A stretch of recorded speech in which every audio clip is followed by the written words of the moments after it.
Bien, mis queridos, gracias por acompañarnos en este tiempo especial donde consideramos el consejo de la palabra del Señor.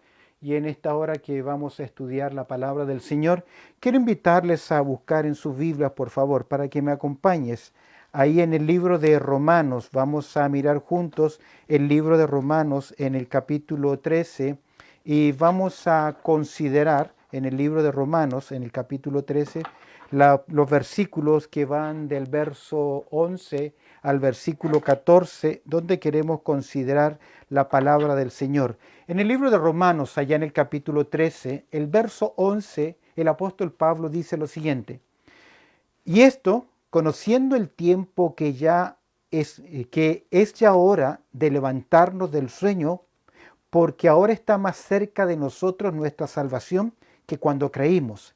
La noche está avanzada y se acerca el día. Desechemos pues las obras de las tinieblas, dice el apóstol Pablo, y vistámonos la armadura de luz, dice el verso 13, andemos como de día, honestamente, no en glotonerías o borracheras, no en lujurias y laxivias, no en contiendas y envidias, sino vestidos del Señor Jesucristo, y no proveáis para los deseos de la carne. Una interesante exhortación que encontramos acá de parte del apóstol Pablo, que nos hace considerar y ver la importancia que es de vivir la vida cristiana.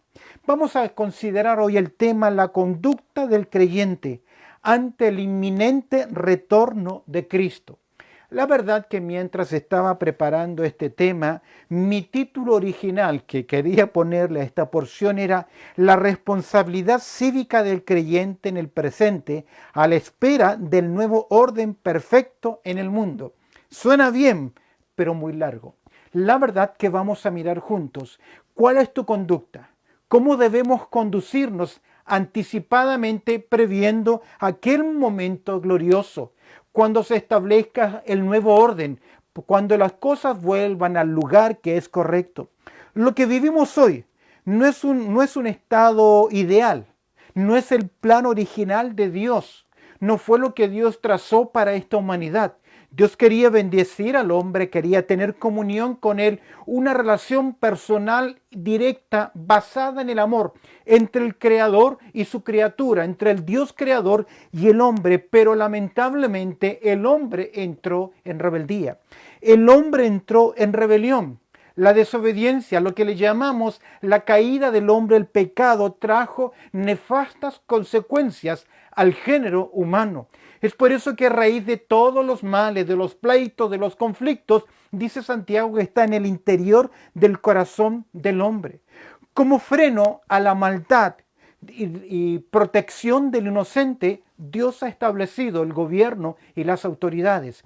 De hecho, todo este capítulo 13 de los versículos 1 hasta el verso 10, vemos cómo Dios ha establecido la autoridad y como todo creyente debe respetar y reconocer las autoridades. Y no se habla de un gobierno en especial, sino que del designio del Señor. Y es por causa de la obediencia, y es por causa de la conciencia, y es por causa del amor que somos responsables. No somos llamados a tener un espíritu anárquico, antagónico, de rebelión. Eso es contrario a lo que el apóstol Pablo enseña de la ética cristiana. No te olvides que Pablo está escribiendo a un grupo de creyentes que viven en Roma, donde la mitad de la población son esclavos y maltratados, donde prontamente el cristianismo sería perseguido a muerte por cerca de 3 siglos, donde los emperadores, los césares, se convertirían en su locura dioses y demandarían la adoración. Y Pablo les escribe: toda autoridad es puesta por Dios y debe ser respetada, y esto debe darnos a nosotros sabiduría y principios. Cuando nosotros no podemos obedecer la autoridad de los hombres, cuando éstas deliberadamente nos llevan a acciones contrarias a la revelación de la palabra de Dios, a lo que es ético, moral. Cuando llegamos a este punto, el creyente está en libertad de obedecer a Dios o antes que a los hombres. Como no hay un estado ideal, Pablo ahora en los versos 11 al 14 nos hace ver que mientras estamos en esta tierra seguimos la ley de la conciencia, la ley del reconocimiento de la autoridad, la ley del amor al prójimo porque es la revelación de Dios, y nos dice ahora cómo debemos conducirnos, mirando aquel momento cuando se establezca sobre esta tierra un cambio, un nuevo orden. Nosotros sabemos cuando nos encontremos con nuestro Señor en el aire. Quiero que veamos juntos entonces, quiero que veamos la responsabilidad y la motivación de nuestro actuar en esta tierra. ¿Cuál debe ser nuestra motivación? En primer lugar, si observamos el versículo 11, podemos ver que el texto dice lo siguiente: y esto, conociendo el tiempo, que es ya hora de levantarnos del sueño, porque ahora está más cerca de nosotros nuestra salvación que cuando creímos. Vemos en primer lugar, la primera responsabilidad que nos lleva a nuestra vida a actuar en esta tierra es contemplar el porvenir, mirar más allá del presente, mirar más allá de lo que es obvio, confiar, mirar a través de la esperanza con los ojos de la fe. Pablo comienza diciendo en verso 11, y esta palabrita es un nexo que tiene que ver por la enseñanza que hemos recibido de respetar las autoridades, nuestra responsabilidad cívica y la ley del amor que debemos manifestar. Puedes observar los dos estudios anteriores, y esto conociendo el tiempo. En otras palabras, dándonos cuenta de los tiempos en los cuales usted y yo estamos viviendo. Sin duda alguna, la percepción y el conocimiento que nosotros hoy tenemos es mucho más amplio y diferente de lo que tenían nuestros hermanos, aquellos que recibieron esta carta directamente. Hoy nosotros contemplamos un escenario diferente. De hecho, lo que hoy estamos viviendo alrededor del mundo es algo inusual, insólito para nosotros, y que es un indicio de la revelación de la ira de Dios sobre la humanidad. ¿Por qué razón? Porque la ira de Dios se revela contra toda injusticia y maldad de los hombres que detienen con injusticia la verdad de Dios.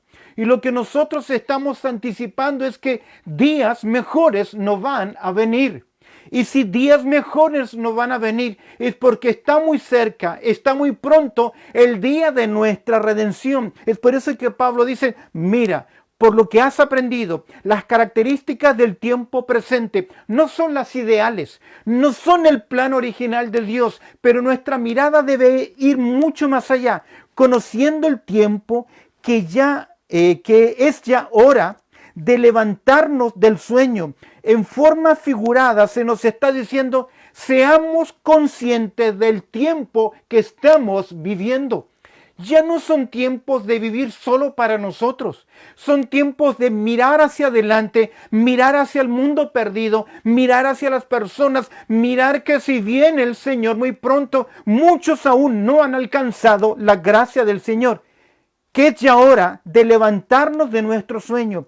En otras palabras, el creyente debe estar esperando, velando, sabiendo que su Señor viene pronto. Y agrega Pablo, porque ahora está más cerca de nosotros nuestra salvación. ¿Qué salvación? ¿A qué se refiere? Pablo no está hablando acá de la salvación de la pena del pecado, porque en el momento en que usted depositó su fe en Cristo Jesús, usted fue salvo de la pena del pecado. Leemos en Romanos capítulo 8, en verso 1 lo siguiente: ninguna condenación hay para quienes, para los que están en Cristo Jesús. Dios ya nos ha librado de la pena del pecado. No vamos a ir a juicio. Ha pasado de muerte a vida, no va a condenación. El Señor nos está librando del poder del pecado. Tenemos la palabra de Dios, tenemos la plegaria, tenemos el Espíritu Santo, tenemos al pueblo de Dios, los mecanismos para decir al pecado, no más, ya no te enseñoreas más de mi vida, porque en Cristo fuimos libres, pero seremos salvos de la presencia del pecado. Y eso tiene que ver con el futuro. En Hebreos capítulo 9, verso 28 leemos lo siguiente: Hebreos capítulo 9, verso 28. Así también Cristo fue ofrecido una vez para llevar los pecados de muchos y aparecerá por segunda vez sin relación con el pecado para salvar a los que le esperan. En otras palabras, esperamos la salvación escatológica. Es por eso que Pablo nos dice lo siguiente, y esto conociendo el tiempo que es ya hora de levantarnos del sueño, porque ahora está más cerca de nosotros nuestra salvación que cuando creímos. Es decir, cuando se convirtió usted a Cristo, cuando conoció usted a Jesucristo como su Salvador personal, ya está mucho más cerca aquel momento. ¿Qué momento? ¿Qué acontecimiento? Sin duda alguna creo que tiene que ver. Lo primero que tiene que ocurrir es la venida de nuestro Señor Jesucristo por su iglesia, por usted y por mí. Pero la pregunta es, ¿por qué aún el Señor no ha venido? ¿Qué es lo que retarda su venida? ¿Por qué desde que recibieron estos hermanos la promesa ya han pasado 2000 años y aún no se cumple? Es porque Dios tiene sus tiempos. Viene a mi mente un versículo interesante que es en 2 de Pedro, en el capítulo 3, verso 9, donde dice, el Señor no retarda sus promesas. Según algunos la tienen por tardanza, diciendo, Dios ya se olvidó de lo que ha prometido. Dice Pedro en su segunda carta, en el capítulo 3, verso 9, el Señor no retarda sus promesas, según algunos la tienen por tardanza, sino por el contrario, es paciente para con nosotros. Esos nosotros son los elegidos, los creyentes, no queriendo que ninguno perezca, sino que todos procedan al arrepentimiento. ¿Por qué nuestro Señor Jesucristo no pone ya fin a esta historia de maldad? Porque aún no ha sido alcanzado el último de los elegidos. Recuerda que la iglesia del Señor Jesucristo es un cuerpo en formación. Día a día, mediante el testimonio de la iglesia, de los misioneros, los predicadores, los creyentes que van llevando personas a los pies de Cristo, se está completando el número de los elegidos o se está formando la iglesia. La iglesia es un cuerpo en formación y cuando el último de los elegidos sea alcanzado, el Señor cumplirá sus promesas escatológicas. Lo primero que vemos acá es que en nuestra vivencia, en nuestro diario vivir, aún en un mundo de tinieblas, debemos en primer lugar contemplar el porvenir, sabiendo que el Señor viene muy pronto. Observa la primera parte del versículo 12. La noche, dice el texto, el apóstol Pablo dice en versículo 12, la noche está avanzada y se acerca el día. Desechemos pues las obras de las tinieblas y vistámonos las armas, dice, de la luz. Vemos acá en segundo lugar una comprensión que debemos tener en el presente. Debemos contemplar el porvenir, pero debemos tener una comprensión del presente de cómo debemos vivir. Pablo dice, la noche está avanzando y se acerca el día. En primer lugar debemos notar el contraste entre noche y día, luz y tiniebla. Vamos a ver después otro contraste más que nos presenta el apóstol Pablo.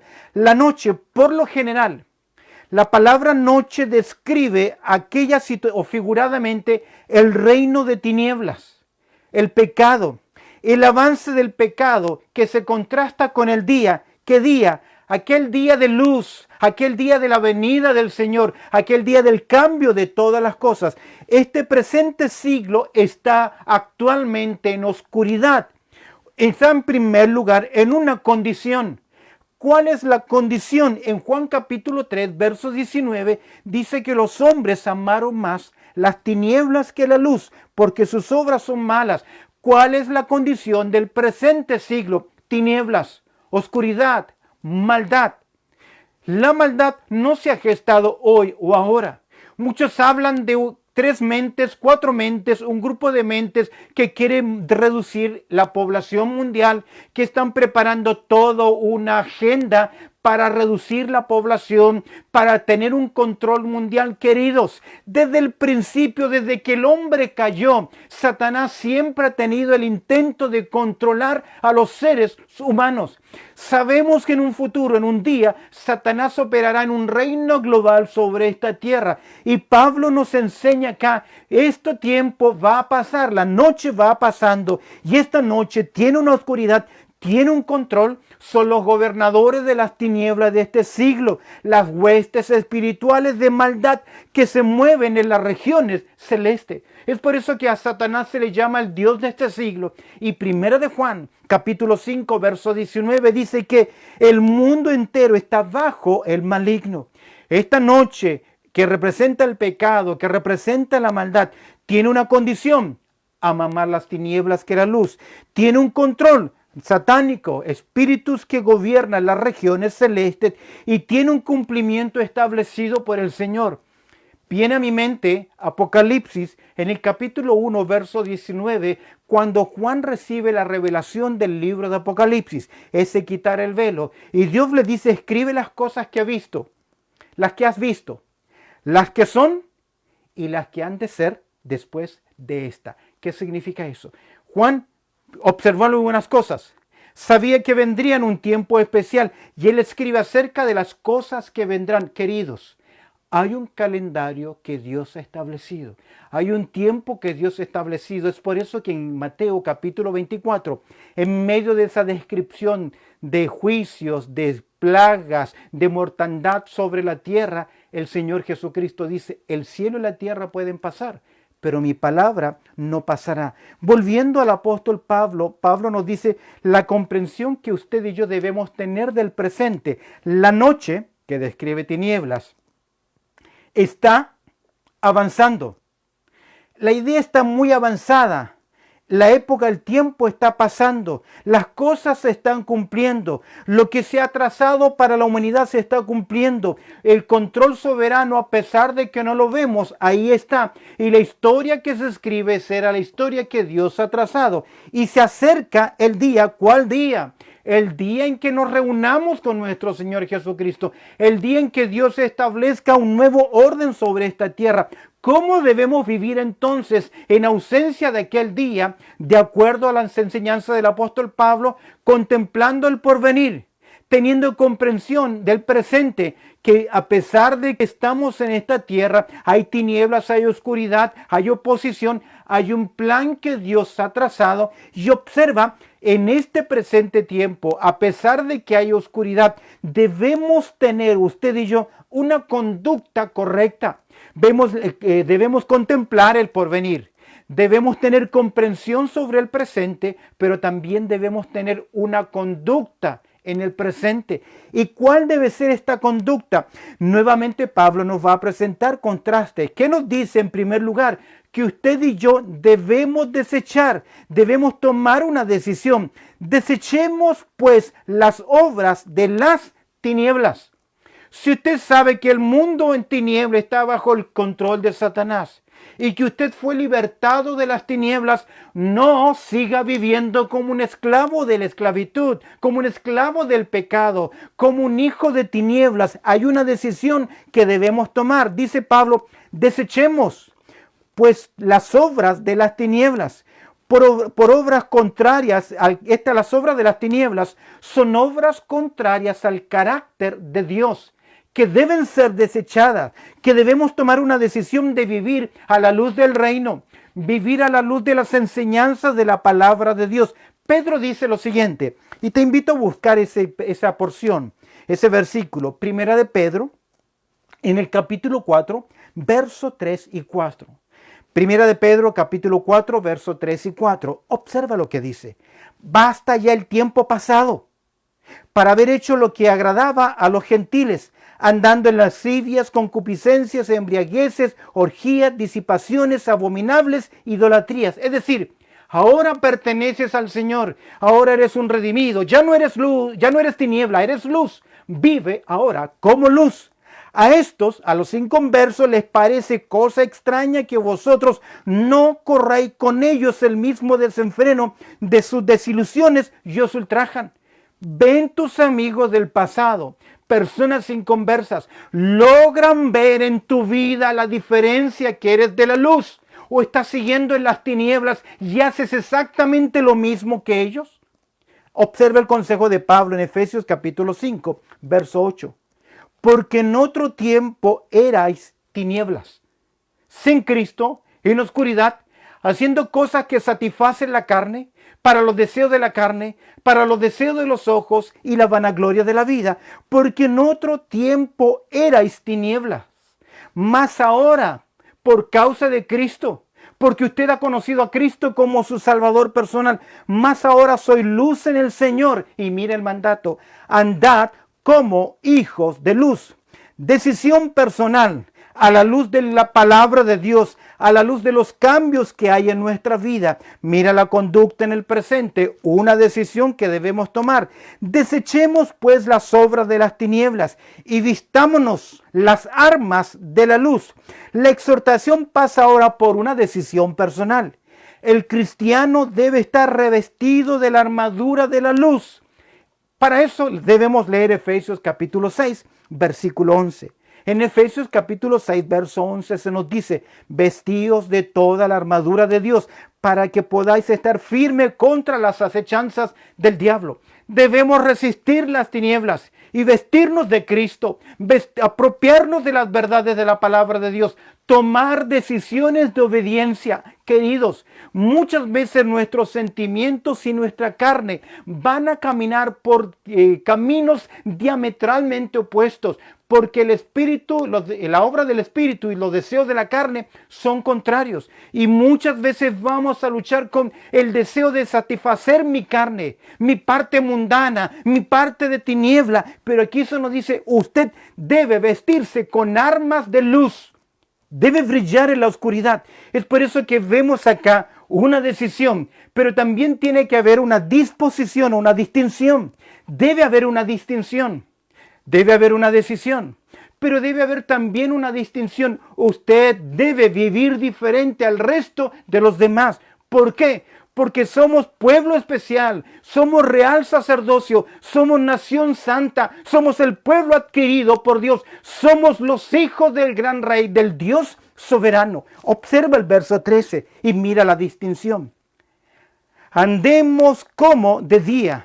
Debemos vivir a la luz de la esperanza que tenemos. Debemos vivir como ciudadanos del reino de Dios. Observa el verso 13 de Romanos capítulo 13. Andemos como de día. ¿Cómo? Honestamente, ordenadamente, decentemente, honorablemente. Este andar es la orden que nosotros recibimos. Y ese andar, Pablo nos va a presentar 6 características, 6 contrastes entre la vida honorable y la vida desordenada de una persona inconversa y en su contexto de su mundo. Estas 6 características o listas que presenta el apóstol Pablo están separadas en pares, 3 pares. Mira lo que dice Pablo. En primer lugar, aquí se nos contrasta la vida honorable, la vida decente, la vida de orden que tiene el creyente. Y Pablo ilustra acá y nos dice, no en glotonerías y borracheras. Describe la celebración que los romanos tenían al dios Baco, donde ellos entraban, se emborrachaban, mezclaban el alcohol con la sexualidad en ritos paganos de adoración. Dios nos dice a los creyentes, no estén en glotonerías, literalmente en orgías, que era lo que ellos cometían como adoración a Dios. Y borracheras, la idea es estar bajo el control de sustancias, que perdemos el control de nuestros sentidos, estar bajo el control de alguna sustancia. No en glotonerías, no en borracheras, no en lujurias y laxivia. El término lujuria es interesante porque en otras partes se traduce como cama o lecho. ¿Recuerdas en Hebreos que dice que en todo sea honroso el lecho del creyente sin mancilla? Que tiene que ver con, es un eufemismo para describir relaciones sexuales fuera del plan del Señor. Si hay creyentes que están practicando sexo fuera del plan del Señor, la pregunta es, ¿son realmente luz o son tinieblas? Porque aquí la Escritura es clara, no en lujurias, no en desórdenes sexuales, ni laxivia. Esta expresión significa en inmoralidades. La idea es no tratar las normas sexuales de Dios con desprecio. Ese accionar es de las tinieblas. Ese accionar es contrario a los hijos de Dios. Por lo tanto, si hay una persona que dice que es un hijo de Dios y anda en tinieblas, debe cuestionar su estilo de vida. Porque Pablo nos enseña acá que debemos tener en primer lugar en nuestras mentes, debemos contemplar el porvenir. Debemos tener la comprensión del presente y debemos tener una conducta diferente. Y eso requiere una decisión. Eso requiere una distinción. No en glotonerías, ni en borracheras, no en lujurias, ni laxivias. Y ahora las relaciones interpersonales, no en contiendas y envidia. No contiendas, no ser causa de división. Causar rivalidad, causar división, ser divisionista. Vemos entonces la esfera pagana que se mezclaba con la adoración a Baco, en las relaciones sexuales y en las relaciones interpersonales. Usted no debe ser una persona que está causando divisiones, que causa rivalidad, que tiene ese espíritu antagónico, que tiene un espíritu de rebelión, que apoya causas de rebeliones. Lea el capítulo 13 donde se nos enseña a ser ciudadanos correctos, honrados, no en contiendas, y agrega envidias, literalmente celos. Los celos destrozan la convivencia. Donde hay una persona con envidia, donde hay una persona con celo, tarde o temprano destruirá las relaciones. Observa en Proverbios 27:4 que dice lo siguiente. Cruel es la ira, Proverbios 27:4. Cruel es la ira, impetuoso el furor. Y pregunta, ¿mas quién podrá sostenerse delante de la envidia? La envidia lleva a personas a cometer acciones irracionales. Caín mató a su hermano Abel. Saúl intentó matar a David. Los fariseos lograron acusar al Señor Jesús y darle muerte solo por celo, solo por envidia. Es peligrosa y dañina en la vida, en las relaciones. Un creyente debe tener una conducta en el presente diferente. Y eso comienza con una decisión personal. Eso comienza con marcar una distinción. Y eso comienza por decir, yo decido, determino hacer las cosas que son correctas. Observa el verso 14. Pablo cierra este capítulo de la ética del creyente, de cómo un creyente debe vivir en esta tierra. Y mira una determinación. Si no vestíos de quién? Del Señor Jesucristo. Pablo nos presenta un contraste. Si no, por el contrario, en vez de andar en lujurias, en pecado, en tinieblas, en oscuridad, somos luz. Vivamos como luz. Si no, verso 14, por el contrario, debemos vestirnos de Jesucristo. En vez de andar en tinieblas, debemos vestirnos, exhibir, es la idea, exhibiendo la justicia. En otras palabras, exhibiendo el carácter de Cristo en nosotros. Gálatas capítulo 3, verso 27. Porque todos los que habéis sido bautizados en Cristo, de Cristo estáis revestidos. Usted conoce el capítulo 2 de Gálatas, el verso 20, donde Pablo dice, con Cristo estoy juntamente crucificado. ¿Y qué?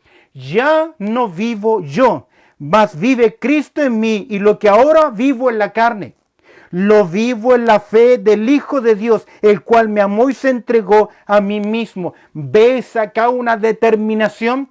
Hay una decisión que tomar, hay una distinción que manifestar, pero hay una determinación que yo debo tomar. Debo vivir como Cristo porque le pertenezco, soy de Él. ¿Qué dice Pablo? Si no vestíos del Señor Jesucristo, y termina diciendo, y no proveáis para los deseos de la carne. ¿Quién decide? ¿Quién toma la decisión? Nuevamente un mandato. Nuevamente un mandato. Si vivimos para Cristo, si obedecemos a Cristo, no vamos a proveer, no vamos a satisfacer los deseos de la carne. Ahora escúchame bien. Recuerda que los deseos de la carne son una lucha real en nosotros. Primera de Pedro 2:11 dice lo siguiente. Primera de Pedro, capítulo 2, verso 11. Amados, yo ruego como extranjeros y a peregrinos que os abstengáis de los deseos carnales que batallan contra el alma, porque los deseos carnales son reales. Ahí están. Posicionalmente ha muerto, pero en la vida, en la práctica, yo debo hacer morir el viejo hombre en mi vida. Los deseos de la carne son una lucha real, continua en el creyente. Y debemos ser sensibles en esta lucha. ¿Sabes qué dijo el apóstol Pablo en Romanos capítulo 7, verso 24? ¡Ay! Miserable de mí, ¿quién me librará de este cuerpo de muerte? Porque Pablo sabe que su lucha con la carne es real. Ahora, escúchame bien, la victoria y la derrota está en la decisión de a qué es lo que vamos a alimentar. ¿Vamos a satisfacer los deseos de la carne o vamos a andar en obediencia en el Espíritu? En Gálatas capítulo 5, verso 16 se nos dice lo siguiente. Digo pues, andad en el Espíritu y no satisfagáis los deseos de la carne. Queridos, en este mundo presente y actual, encaminado a la destrucción, que está en tinieblas y en oscuridad, usted y yo debemos marcar una diferencia. ¿Cómo? Contemplando el porvenir, comprendiendo los tiempos, el presente y teniendo una conducta diferente, progresiva en la vida. Esto requiere de una decisión. Esto requiere de marcar en la vida una distinción, pero esto requiere una determinación. No satisfacer los deseos de la carne, andar en el Espíritu. Hace años atrás oí una historia en terrenos esquimales donde antiguamente se hacían peleas de caninos, de perros salvajes o perros preparados para la pelea. Y siempre había un hombre que ganaba las apuestas cuando él comenzaba o ponía a los perros a pelear. Y ganaba su dinero haciendo sus apuestas. Y un día le preguntaron que cuál era el éxito. ¿Cuál era el éxito? Porque él sabía exactamente cuál perro iba a ganar. Y él dijo lo siguiente. Durante una semana preparo quién va a ser el ganador. Y ahí está la clave. Luego, cuando pelean, yo ya sé quién es el ganador. ¿Y cómo lo prepara? Es que al perro que yo quiero que gane, lo alimento. Y el perro que quiero que pierda, no le doy de comer. Sencillo el consejo. Es exactamente lo mismo, mis queridos, en la vida espiritual. Jamás vas a marcar la diferencia. Un estilo de vida diferente si no alimentas el área espiritual, andando en el Espíritu. Pero si siempre vamos cediendo, siempre vamos retrocediendo y no avanzamos, es lógico, es por eso que tenemos tantos creyentes con vida tibia, tibios sin convicción, sin compromiso.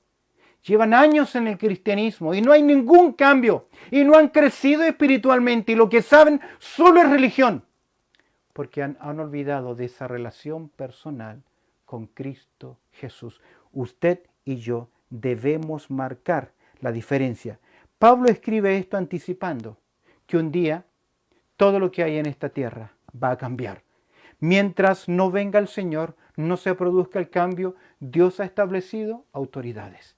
Y esas autoridades deben ser respetadas y obedecidas. Hay una razón cuando no. Cuando violan los principios de la palabra de Dios y nos obligan a hacer cosas que son contrarias a lo que Dios nos ha ordenado claramente en su palabra. Y eso significa que como ciudadano debemos evidenciar amor, pagar tributo, dar honra, ser responsable por causa de la conciencia, por causa de la revelación, por causa de la palabra de Dios. Y debemos ser entendidos de los tiempos, sabiendo que muy pronto las cosas van a cambiar, pero por ahora debemos marcar en nuestra vida la diferencia. Pedro escribe en su carta, su segunda carta en el capítulo 3, versos 10 al 12, una exhortación interesante que creo que nos ayuda mucho a reflexionar a nosotros al cerrar el tema del capítulo 13 del libro de Romanos. En segunda de Pedro, en el capítulo 3, verso 10, Pedro dice lo siguiente: pero el día del Señor vendrá como ladrón en la noche, en el cual los cielos pasarán con gran estruendo, y los elementos ardientes serán deshechos, y la tierra y las obras que en ellas hay serán quemadas. Este mundo va a pasar. Aquí será en el día del Señor. Puesto que todas estas cosas, dice verso 11, han de ser deshechas, ¿cómo no debéis vosotros andar en santa y piadosa manera de vivir? ¿Por qué aferrarnos solo al beneficio, a la carne, a lo que tenemos, a lo que vamos montonando y logrando en esta tierra? Y perdemos la perspectiva de vida. Verso 12. Verso 11, pues que todas estas cosas han de ser deshechas. ¿Cómo no debéis vosotros andar en santa y piadosa manera de vivir, esperando y apresurándoos para la venida del día de Dios, en el cual los cielos encendidos serán deshechos y los elementos, siendo quemados, dice Pablo, se van a fundir? En otras palabras, esto va a pasar. Aferrémonos a cosas que son permanentes y duraderas. El hacer la voluntad de Dios. Andar en el Espíritu, siendo entendidos de los tiempos. Bendito Padre Celestial, te agradezco por este tiempo, por esta consideración, Señor, que hemos reflexionado. Tú sabes exactamente el punto en que estamos, nuestra vida, lo que debemos hacer, las decisiones que debemos tomar. Aún, Señor, también aquellas decisiones que hemos tomado en forma equívoca. Pedimos, Señor, que tú nos perdones y que tú nos ayudes, buen Dios, a hacer tu voluntad. Añade tu bendición a lo que hemos estudiado en el día de hoy. En esta comprensión, Señor, la conducta del creyente ante el inminente retorno de Cristo Jesús. Recibe tú la gloria, pues hemos orado a través del precioso nombre de Cristo Jesús. Amén.